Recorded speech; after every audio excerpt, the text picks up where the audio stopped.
Classes. आज हम पढ़ रहे हैं एशिया का मैप, और एशिया में हमें पढ़ना है कि जो भूमध्य रेखा है वो कहाँ कहाँ से गुजरती है। कल हमने विषुवत रेखा और कर्क रेखा और कथा रेखा पढ़ी थी। दुनिया की कितने देशों से वो गुजरती है, उनकी लोकेशन दिखाई थी। और आज एशिया में भूमध्य रेखा या विषुवत रेखा वो कहाँ से निकलती है उसके बारे में देखते हैं। एशिया के या भारत के कुछ पड़ोसी देश जैसे मालदीव, इंडोनेशिया, न्यूगिनी है, तो वहाँ से किसकी जगह से ये रेखा निकलती है, जिसे सवाल हर परीक्षाओं में पूछे जाते हैं। ठीक है, तो सबसे पहले लिखेंगे, लिखिए आप, सबसे पहले लिखिए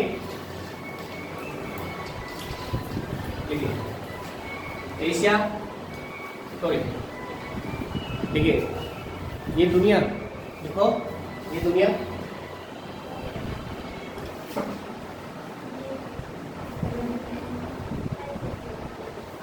सात महाद्वीपों, ये दुनिया सात महाद्वीपों और 5 महासागरों में बटी है। 7 महाद्वीपों और 5 महासागरों में बटी है। ये दुनिया 7 महाद्वीपों और 5 महासागरों में बटी है। 7 महाद्वीपों और 5 महासागरों में बटी है।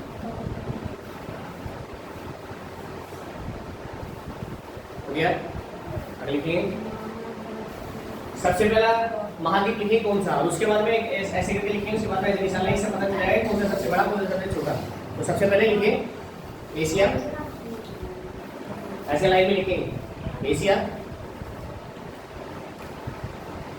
एशिया के बाद अफ्रीका, एशिया के बाद अफ्रीका,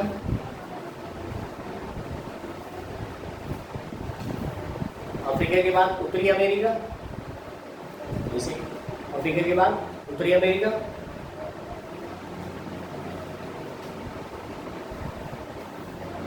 उत्तरी अमेरिका के बाद दक्षिण अमेरिका, उत्तरी अमेरिका के बाद दक्षिण अमेरिका,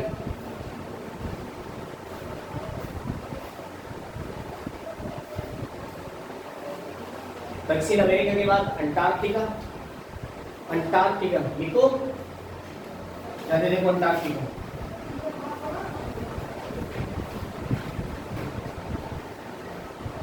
अंटार्कटिका,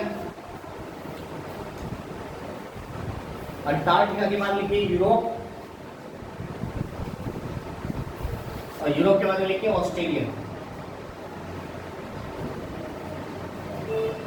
यूरोप के बाद लिखिए ऑस्ट्रेलिया। तो इस प्रकार पूरी दुनिया 7 महाद्वीपों में, सबसे बड़ा महाद्वीप एशिया, सबसे छोटा ऑस्ट्रेलिया। क्लियर है? अब लिखिए महासागर, यूरोप के बाद ऑस्ट्रेलिया।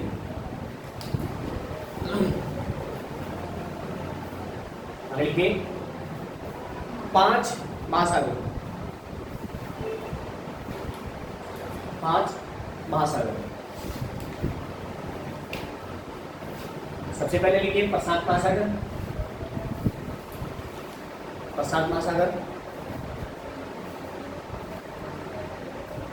उसके बाद एरो पर निशान लगाएंगे प्रशांत महासागर के बाद में, तो लिखेंगे अटलांटिक महासागर, अटलांटिक ऐसे लिखिएगा, ये होगा ऐसे अटलांटिक, अटलांटिक महासागर, अटलांटिक, अटलांटिक के बाद में लिखिए हिंद महासागर, हिंद महासागर, और हिंद महासागर के बाद में लिखिए आर्कटिक महासागर, आर्कटिक, मैं लिख रहा हूँ ऐसे ऐसे आर्कटिक महासागर, आर्कटिक महासागर।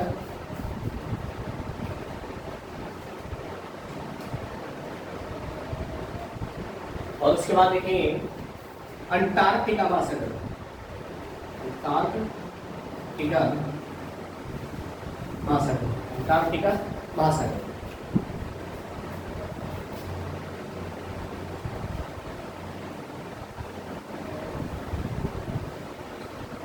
हो गया?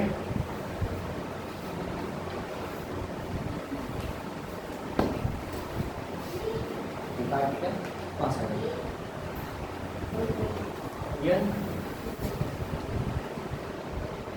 अब देखिए एक अगली लाइन लिखिए, एशिया का सबसे बड़ा देश क्षेत्रफल में, एशिया का सबसे बड़ा देश क्षेत्रफल में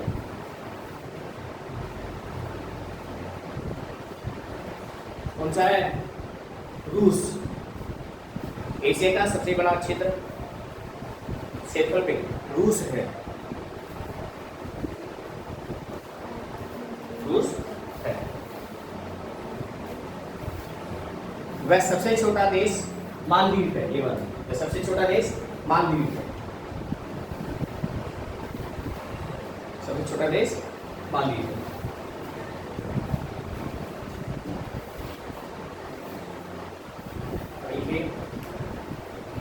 एशिया का सबसे बड़ा देश, नेक्स्ट टाइम जनसंख्या में चीन है।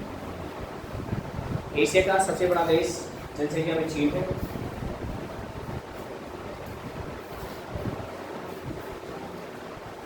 वह सबसे छोटा देश मालदीव है। मालदीव जनसंख्या में भी और क्षेत्रफल में भी, दोनों में सबसे छोटा है एशिया में।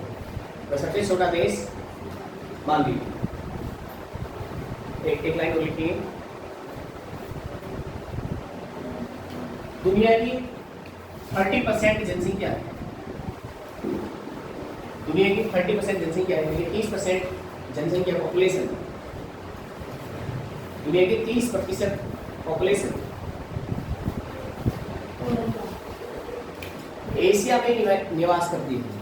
दुनिया की 30% पॉपुलेशन या जनसंख्या, दुनिया की 30% जनसंख्या एशिया में निवास करती है।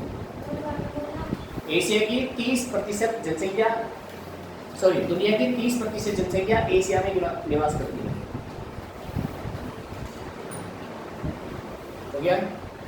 अब देखिए, अब सारे बच्चे बोर्ड पर देखेंगे, मैप देखेंगे। मैं तुम्हें पहले थोड़ा सा परिचय करा देता हूँ। देखिए, ये भारत है और भारत के पश्चिम में ये मालदीव है, कई सारे छोटे छोटे आइलैंड में बटा हुआ है। उसके आगे चलते हैं तो यहाँ पर हमारा एक अंडमान निकोबार पड़ते हैं, जो हमने बनाई है, बाद में बनाएंगे उसको अंडमान निकोबार को, बाद में दिखाएंगे, ठीक है। इसको मैं लिख देता हूँ कि अंडमान निकोबार, ठीक है, अंडमान निकोबार है। उसके जस्ट दक्षिण में पूर्व में चलते हैं, आगे बढ़ते हैं तो इंडोनेशिया आता है। इंडोनेशिया के जिस बराबर में ऊपर सिंगापुर देश है। उसके बाद में एक बड़ा द्वीप है, ऐसी दुनिया का दूसरा सबसे बड़ा द्वीप है। दुनिया का सबसे बड़ा पहला द्वीप कौन सा आइलैंड कौन सा है? ग्रीनलैंड। और उसके बाद में दूसरा सबसे बड़ा आइलैंड जो है वो है कौन सा? बोर्नियो। कौन सा? बोर्नियो। और ये जो बोर्नियो है इस पर 3 देश है, ये देखो, बोर्नियो जो है इसमें 3 देश है, 1 2 3। तो जो उत्तर में है उसको कहा था मलेशिया। क्या? मलेशिया। इसके पूर्व में एक और देश है इसी पर, इसका नाम है ब्रूनेई द्वीप। क्या नाम है इसका? ब्रूनेई। इसके दक्षिण में जो हिस्सा है इसी बोर्नियो द्वीप का जो दक्षिण का जो हिस्सा है, इसको यह है इंडोनेशिया, ठीक है। तो इंडोनेशिया कई सारे आइलैंड में बटा हुआ। आगे चलते हैं, आगे एक और द्वीप है ऐसी, पापुआ न्यू गिनी। क्या है? Papua New Guinea. इस पर भी 2 देशों का कब्जा है, एक तो पापुआ न्यू गिनी, दूसरा कौन सा है? इंडोनेशिया। तो इस प्रकार ये इंडोनेशिया हमने देखना है, ठीक है। अब आगे देखिए, अब इसके बारे में सवाल पूछे जाते हैं। देखिए पहले सवाल क्या पूछा जाता है? एशिया में भूमध्य रेखा पर सबसे नजदीक देश कौन सा है? मालदीव है। सबसे नजदीक देश कौन सा? मालदीव है, इंडोनेशिया है। एशिया में जो विषुवत रेखा है, जो भूमध्य रेखा, उसके सबसे नजदीक देश कौन से है? एक तो कौन सा है? मालदीव है, दूसरा इंडोनेशिया है। देखिए, मालदीव ये वाला है और इंडोनेशिया अपना ये वाला है, ठीक है। लेकिन सबसे नजदीक राजधानी कौन सी है? सिंगापुर है। तो क्वेश्चन पूछा जाता है।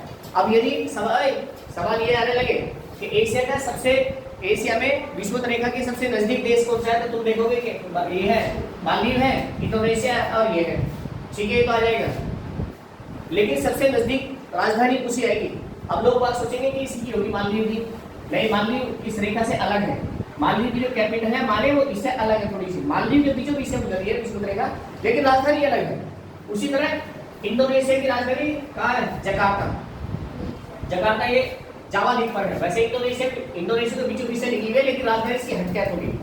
हम यहाँ देखते हैं ऊपर क्या है, ये सिंगापुर देश है। कौन सा? सिंगापुर। तो सिंगापुर की राजधानी है, सिंगापुर ही है। सिंगापुर की राजधानी सिंगापुर है। तो एशिया की एशिया में विषुवत रेखा के सबसे नजदीक राजधानी क्या है हमारी? सिंगापुर है। क्या है? सिंगापुर। ध्यान रखना, कंट्री देश मालदीव और इंडोनेशिया है, लेकिन सबसे नजदीक राजधानी क्या है आपकी? क्या है? सिंगापुर। ठीक है, तो ये क्लियर हो क्वेश्चन है। तो एशिया में भूमध्य रेखा पर सबसे नजदीक देश मालदीव इंडोनेशिया है, लेकिन सबसे नजदीक राजधानी सिंगापुर। ये हो गया। दूसरा देखिए क्या पूछा है क्वेश्चन। एशिया का सबसे पश्चिम देश टर्की है। एशिया का सबसे पश्चिम देश टर्की। सपोज करिए हमारा भूमध्य सागर है, मेडिटेरियन सी है, ये हमने ऐसी बनाया, ये हमारा भूमध्य सागर की लोकेशन आपको ये यहाँ मिलेगी, ये वाला। ठीक है, तो ये सवाल भी पूछा जाता है कि एशिया का सबसे पश्चिम देश कौन सा है? तो सबसे पश्चिम देश कौन सा है? टर्की। क्या है?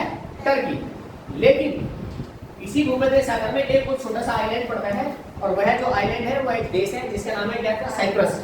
और वह साइप्रस एशिया का ही देश है। अब सबसे पश्चिमतम देश तो आ गया हमारा क्या? टर्की। लेकिन यदि ये पूछा जाए कि एशिया की सबसे पश्चिमतम कैपिटल या राजधानी क्या है, तो क्या होगी? निकोसिया। क्या है? निकोसिया। ये साइप्रस देश की राजधानी निकोसिया। देखिए ऐसे, वैसे तो पश्चिमतम देश टर्की आ रहा है, ये साइप्रस से इधर आ रहा है, तो पश्चिम मोस्ट वेस्टर्न कंट्री क्या हुआ हमारा? टर्की। लेकिन ये हमारा साइप्रस, तो इसकी टर्की की राजधानी यहाँ पर है अंकारा, पूर्व में। ठीक है, पूर्व में। लेकिन ये साइप्रस देश की राजधानी कहाँ है? सबसे लास्ट में, अंतिम में। तो इसकी राजधानी क्या है आपकी? निकोसिया। तो सवाल ये पूछा जाएगा कि एशिया की पश्चिमतम देश कौन सा है? तो टर्की। और पश्चिमतम राजधानी कौन सी है? साइप्रस। क्लियर हो? नेक्स्ट देखिए, एशिया का सबसे पूर्वी देश कौन सा है? एशिया का सबसे पूर्वी देश इंडोनेशिया। सबसे पूर्वी देश इंडोनेशिया। ये इंडोनेशिया में जा रहा है। तो एशिया का सबसे पूर्वी देश कौन सा है? इंडोनेशिया। चौथा सवाल, एशिया का सबसे दक्षिणतम देश कौन सा? दक्षिणतम में नीचे कौन सा? इंडोनेशिया रहा। ठीक है, तो ये इंडोनेशिया ही दक्षिणतम देश है। तो 4-5 सवाल इसे पूछे जाते हैं ज्योग्राफी से। एशिया के आपके ज्योग्राफिकल मैप से पूछा जाता है कि ये कैपिटल किस देश की नजदीक है विषुवत रेखा के, या देश कौन सा नजदीक है, या दक्षिणतम कौन सा, उत्तरतम कौन है, पश्चिमतम कौन है ना, पूर्वी देश कौन सा है। तो इस तरह से हमें लिखना है। हो गया आपका? चलो, ये मैंने आपको बता दिया था कि ये जो आपका बोर्नियो द्वीप है, मलेशिया है, ब्रूनेई इंडोनेशिया, और ये आपका पापुआ न्यू गिनी है। न्यू गिनी द्वीप है, न्यू गिनी द्वीप है, इसमें 2 देश है।